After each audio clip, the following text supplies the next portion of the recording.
श्री कृष्ण मूर्छित हो जाए। हाहाकार मचे हेरन मां पांडव दल भारी परेशान। कर से इशारा श्री कृष्ण आए शिखंडी रथ के पास। कर से इशारा श्री कृष्ण आए शिखंडी रथ के पास।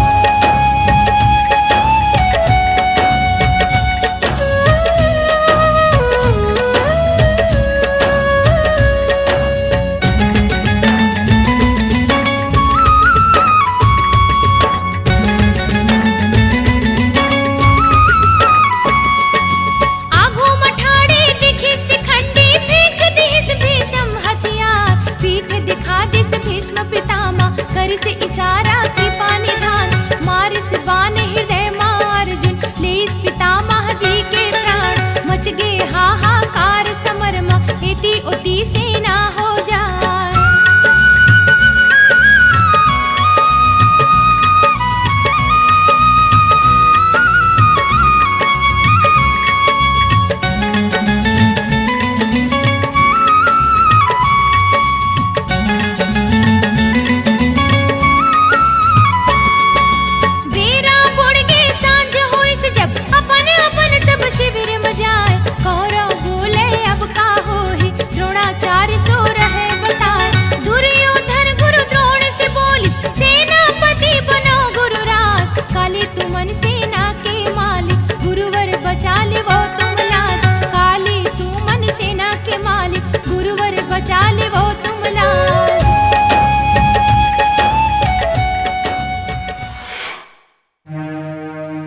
प्रणाम गुरुदेव।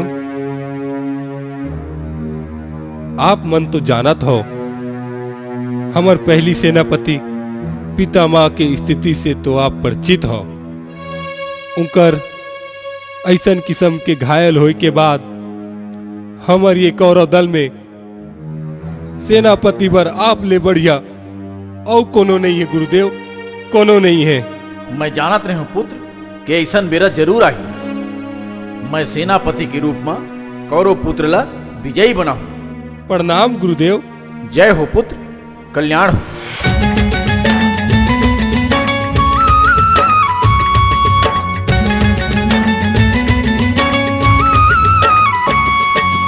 गुरु पुत्र के नता जान के ओला दे जिस जीवन दान। शोक में बुड़ गे कौरव दल हो गे मन मा जम्मू निराश। हो गे 15 दिन लड़ाई कखरो होई से जीत नहार। काला बनावो सेनापति अब दुर्योधन करे सोच विचार।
अर्जुन के लिए जान बचाए।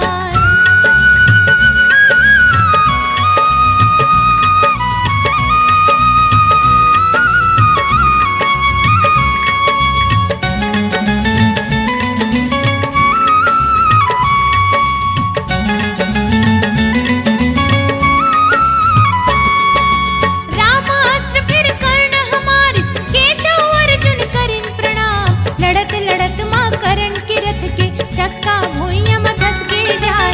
उतर के रथ ने चक्का उठावे, करण वीर हो गए हैरान। रथ के चक्का उठी से न ऊपर, हो गए करण वीर लाचार। रथ के चक्का उठी से न ऊपर, हो गए करण वीर लाचार।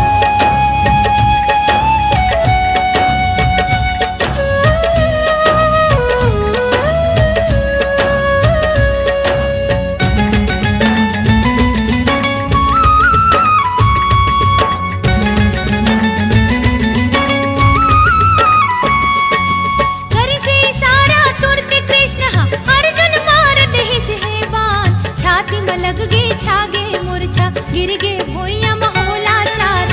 अर्जुन धोखा से मारे हंस, तोला हंस ही सब संसार। जीते चलाकी के केशव के, कृष्ण की महिमा हावे अपार।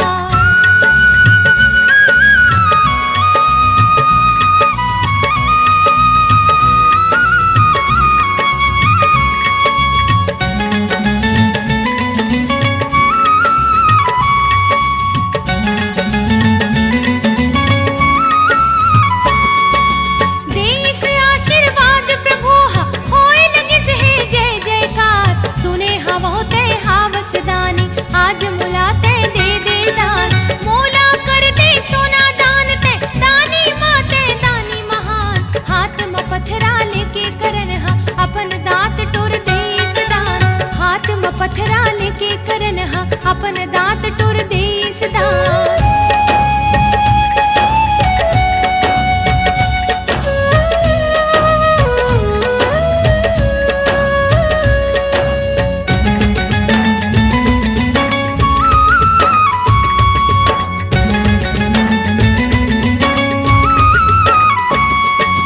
सोना मढ़े दांत ला लेके, खुश हो गए बड़ कृपा निधान। अद्भुत दांत ला देख करन के, अर्जुन के गए मति भरमाए। वीर गति मिल गई से करन ला, कौरव दल अब गई से सिराए। हो गए जीत वहाँ पांडव के, विजय के डंका देहन बजाए।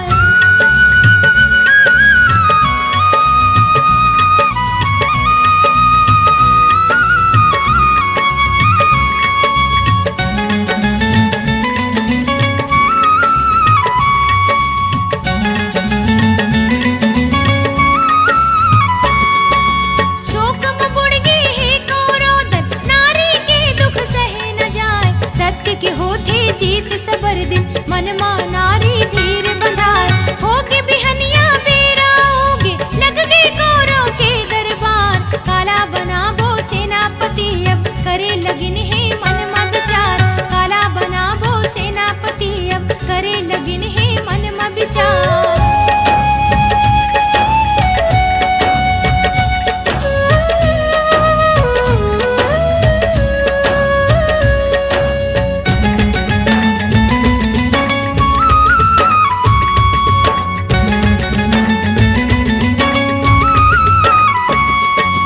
करण वीर के अंत होई से, दुर्योधन सो रहे न जाए। रोवे छाती पीट पीट के, मन महावे शोक समाए।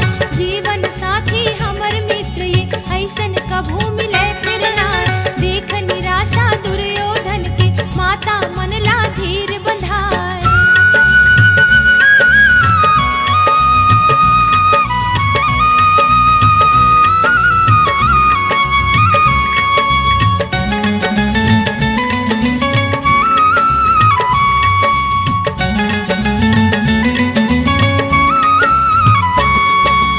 अभी लड़ाई बड़ बाँचे है, अत का काबर होथस निराश। मन मा थोर किन करो प्रतीक्षा, मन मा सदा रखो विश्वास।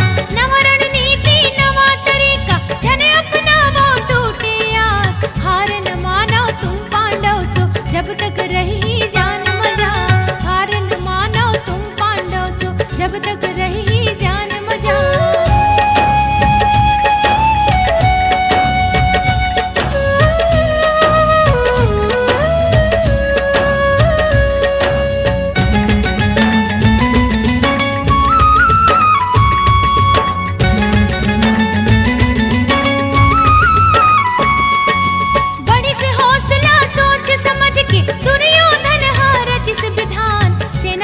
लीला नवा बना के मन मा अपन वो ले सिखान।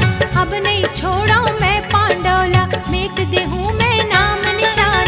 होगी बिहनिया बेरा उगे, समय लड़ाई के होगी यार।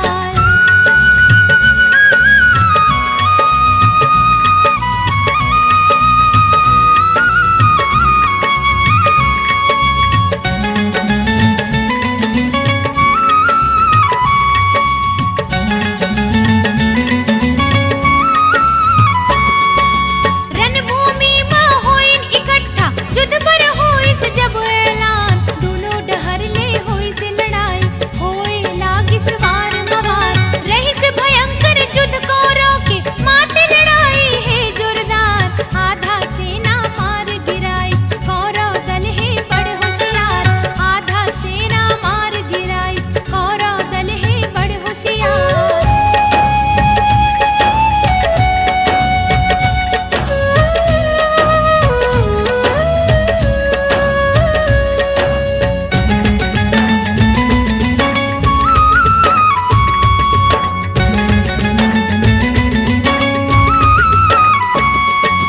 हृदय कांप गए वीर अर्जुन के, छाए उदासी दिखे लाचार। धीर बंधावे श्री कृष्ण जी, धन कर काहि सोच विचार।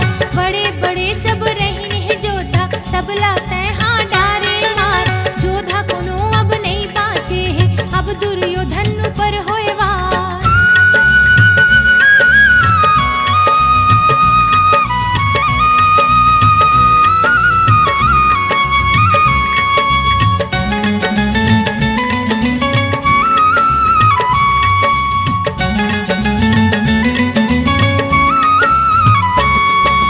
पता ह चल किस दुर्योधन ला, जासूस मन सब देहिन बताए। चिंता बढ़ गई दुर्योधन के, रही रही मन मा बड़ घबराए।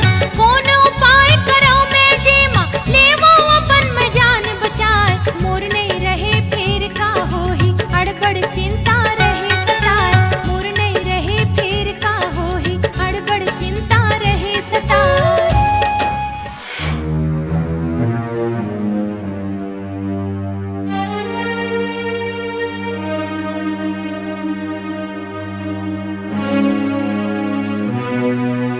महाराज की जय होए। कैसे, का समाचार है? महाराज गुप्तचर मन ले ये खबर मिले है कि पांडव मन आपके वध करे बर परपंच रचे है।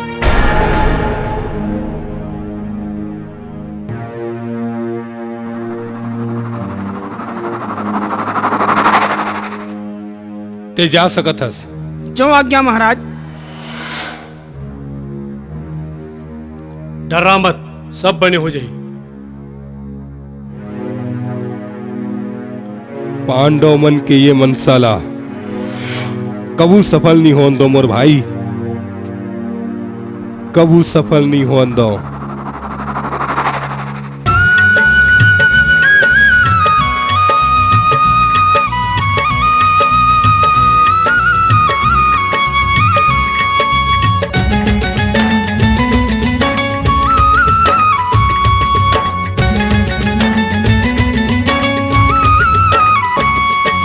कैसन होही आखिरी लड़ाई, अब मोर जान बचे नहीं पाए। छाए है चेहरा मा उदासी,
रुको दुर्योधन, प्रणाम केशव। तय ऐसन हालत में कहाँ ले आवत हस? मैं माता गंधारी के आदेश के पालन करत हूँ केशव। ओ हर मोला गंगा नहा के खुला बदन अपन तीर में हाजिर होए के आदेश दे हावे। ओकर बाद मोला दुनिया की कोनो ताकत विजयी होले नहीं रोक सके, कोनो नहीं। सिरतोन दुर्योधन, ये तो जम्मो झन जाना थे कि तही विजयी होबे। फिर तय अपन मर्यादा के पालन तो कर। माता गंधारी के आदेश के पालन और मर्यादा के पालन दोनों एक संग कैसे संभव है केशव? संभव है। वो केला के पत्ता ले, अपन देह ला ढांक ले, तब तय अपन माता के तीर में जा।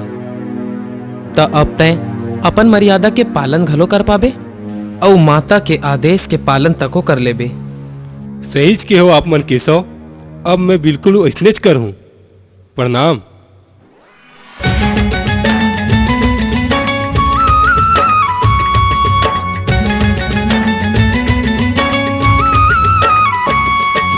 लोक लाजला मन मा खोए, महतारी के कर ले लिहाज। माँ के आगू बिन कपड़ा के जाए के तुर काहे राज। अगर है जाना बिन कपड़ा के कुछ तो रखना चाहिए लाज। गुप्त अंगला लुका के जाते, डारा पाना लपेट के जा।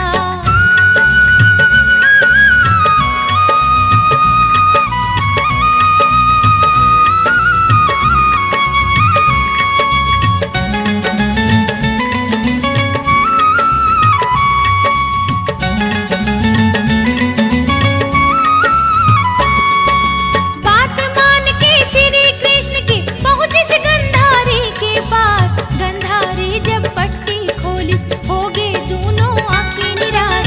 श्री कृष्ण की बात मान के अब का करबे तय पछताए। जत का अंग तो पाए हवे तुर, वज्र नहीं होवे निश्चित जान। जत का अंग तो पाए हवे तुर, वज्र नहीं होवे निश्चित जान।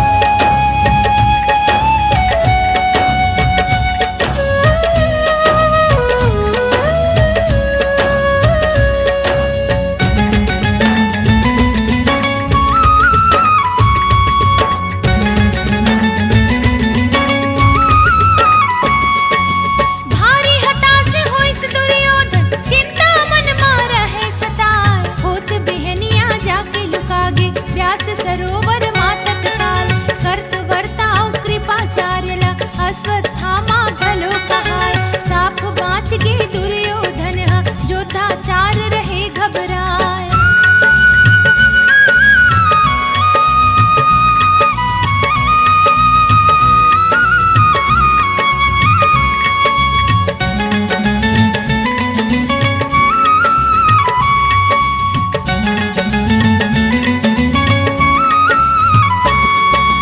खोज निकाले दुर्योधन ला, भीम हलीस गदा उठाए। गदा युद्ध फिर होइस भयंकर, दोनों योद्धा करे उपाय। दोनों में कोनो हारत नहीं है, श्री कृष्ण जी रहे मुस्काए। कर से इशारा भीमसेन ला, ताल ठोक के जांग बताए। कर से इशारा भीमसेन ला, ताल ठोक के जांग बताए।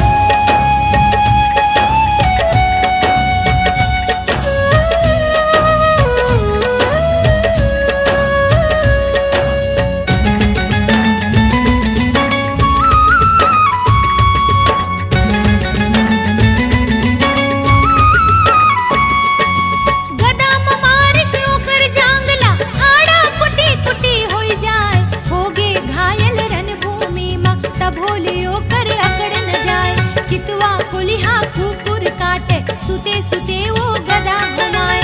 कर्त वर्ताओ कृपाचार्य हा, व्यास सरोवर पहुँचे जाए।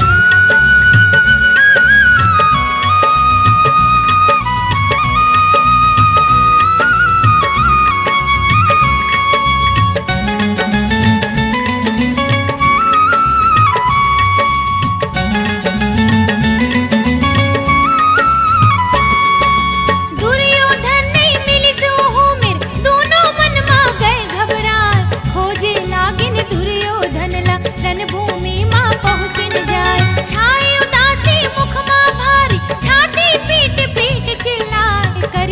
प्रतिज्ञा अश्वत्थामा मैं पांडवला छोड़वणार करिस प्रतिज्ञा अश्वत्थामा मैं पांडवला छोड़वणार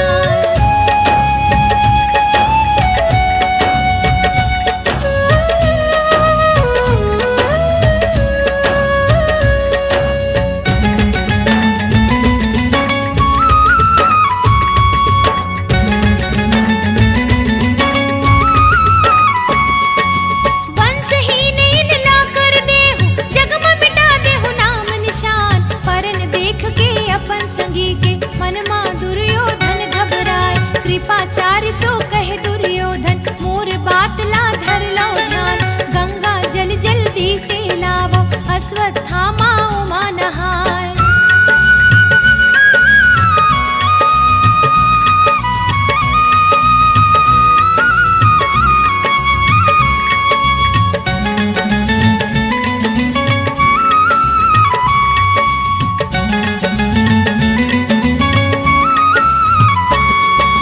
पहिरा देते मोर मुकुटला तिलक लगा के करो सन्मान आज लिए हा सेनापति अश्वत्थामा वीर महान नहा धोय के ताजिल पहिरिस अश्वत्थामा लगे सुहान अश्वत्थामा के दुर्योधन खूब करिस मन मा सन्मान अश्वत्थामा के दुर्योधन खूब करिस मन मा सन्मान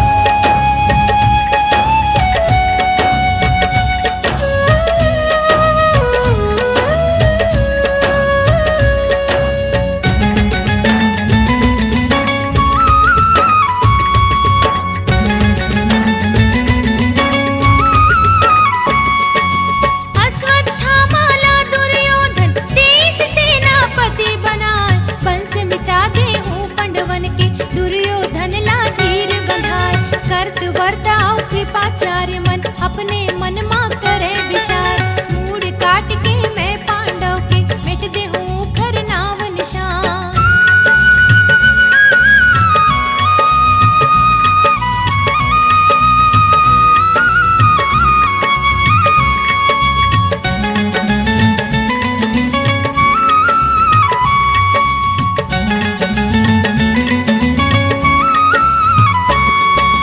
झनकर बेटे चिंता संगी दुर्योधन सो कह ललकार तीनों झन के बनी से योजना गुस्सा मन मा उखर अपार रेंगत रेंगत तीनों पहुँचिन निर्जन वन मा आधारा एक ठन बर के पेड़ मिलिस तब तीनों बैठ गए आधारा एक ठन बर के पेड़ मिलिस तब तीनों बैठ गए आधारा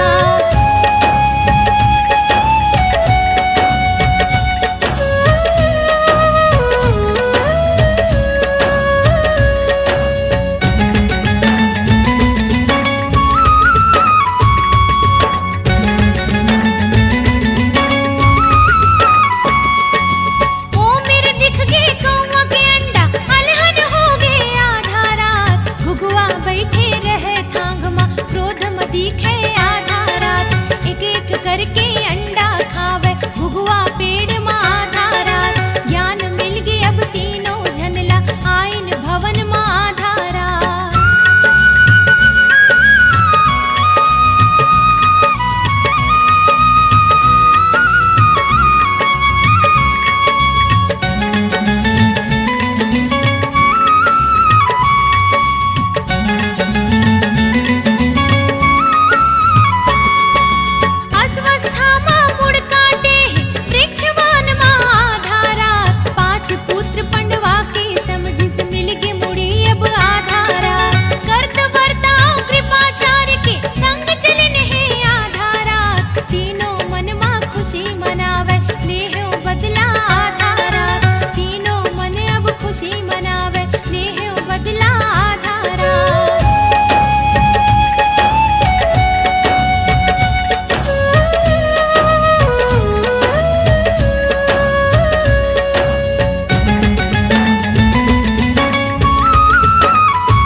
पीट पीट के अश्वत्थामा बड़ चिल्लाए।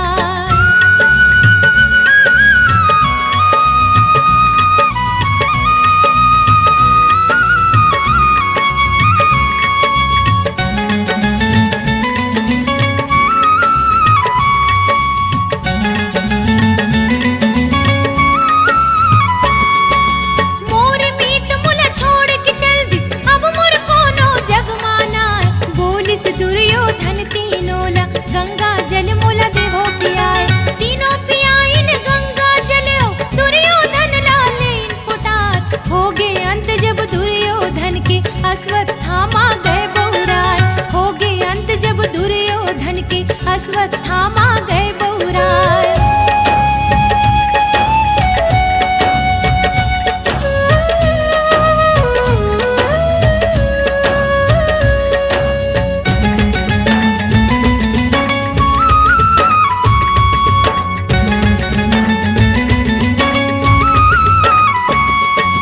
मैं नहीं छोड़ो भीमसेन ला, ले सपन है मन माठान। तीनों चल दिन रणभूमि लेके मन मा बड़े अरमान। यहाँ की बात ल छोड़ यही में महल के तू मन सुन लो हाल। होइस बिहनिया बेरा उगे, महल में होवे हाहाकार।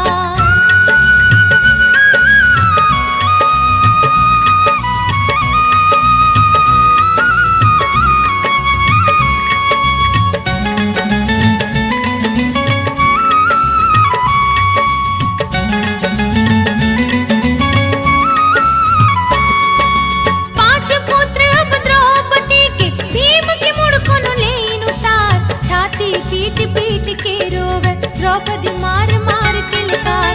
शोक छा गए हे महलन मा, भीमसेन हाँ करिस विचार। मैं नहीं छोड़ा ओ बैरीला, जेन करिस मोर बेटा मवार।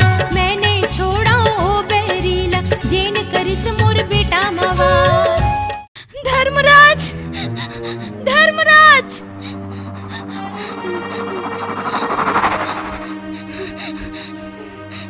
कहा होगी पंचाली? अश्वत्थामा, अश्वत्थामा हर मोर पांचों बेटा ला मार दे दाई।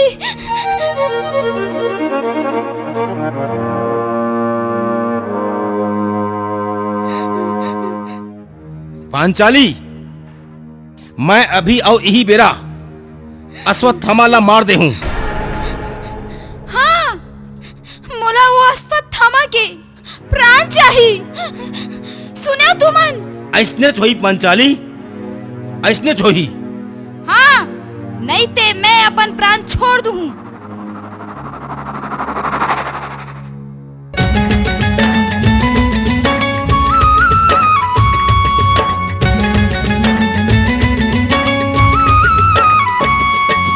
पता चल गया वे पंडवन ला, अश्वत्थामा है गद्दार। ओहि मारे है पांचों पुत्र ला, ले सूखर मुड़ी उतार। बोलिस द्रौपदी भीमसेन ला, मोर बात ला लेते मार। अश्वत्थामा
कृष्ण के संग में चले हैं अर्जुन, धर्मराज सहदेव के साथ।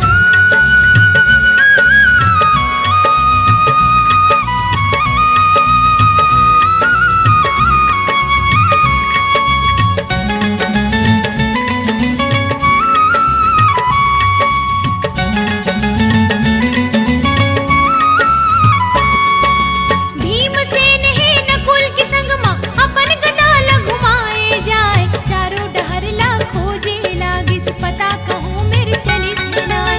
ध्यान माइस धर्मराज के प्यास की कुटिया हबरे जाए, अस्वस्था माँ सबला देखिस भीमसेन सो बोले से आए, अस्वस्था माँ सबला देखिस भीमसेन सो बोले से आए। आवाओ अश्वत्थामा आओ, मैं हाथ तुरस दस्ता देखा था हूँ, आज मैं तोला मौत के घाट उतार दे हूँ। ऐ मोला का मार बे भीम, मौत तो आज हो ही, तोर मोर हाथ ले।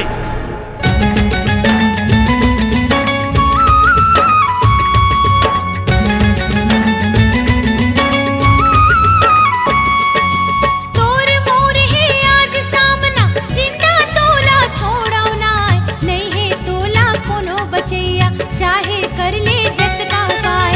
मार से एक गदा है भारी, भीमसेन हाले इस बचाए, गदा युद्ध जब दोनों के होई, दोनों में ककरो नहीं है हार।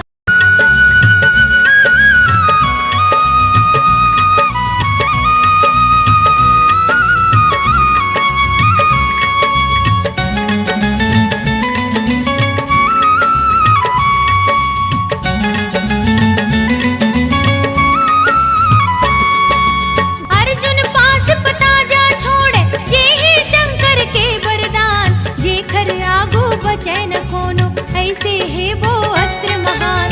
अब तो छुट गई अस्त्र उहाले, चारों डहर होवे बर्बाद, पथ पल खा जब छुटी सुहाले, दोनों संग मां गए टकरार।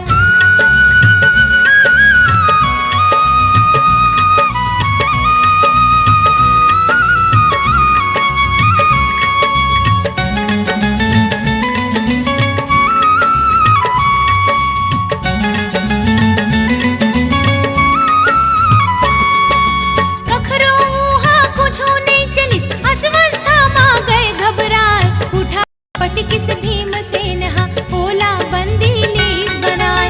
लेला निस दुर्पति के आगू, अस्वस्था मां गई से लजाए, माफी मांगिस दुर्पति आगू, श्री कृष्ण जी रहे मुस्काए।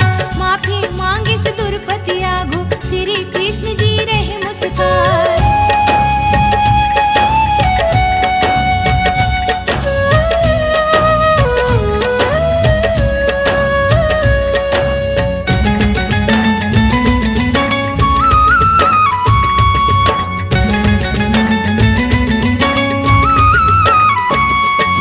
दे देला जीवन दान ते, द्रौपदी बहिनी मान ले बात, गुरुकुल सबके कहाए, ब्रह्म पाप कहूँ लग ना जाए। एखर माथा मजे लगे है, निकाल के ला करो आजाद, मड़ी निकालिस भीमसेन हा, अस्वस्था माँ होगी बर्बाद।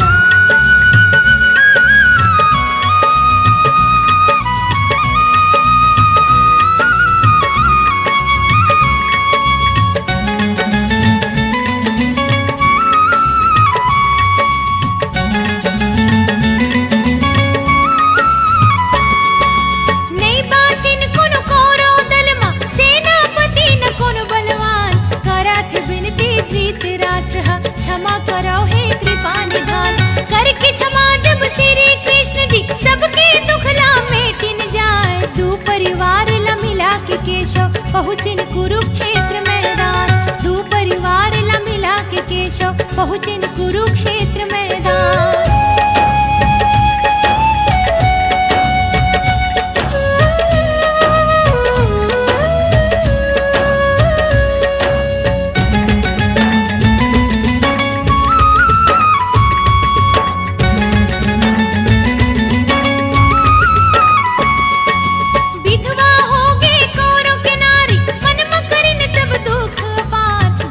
राष्ट्र के संग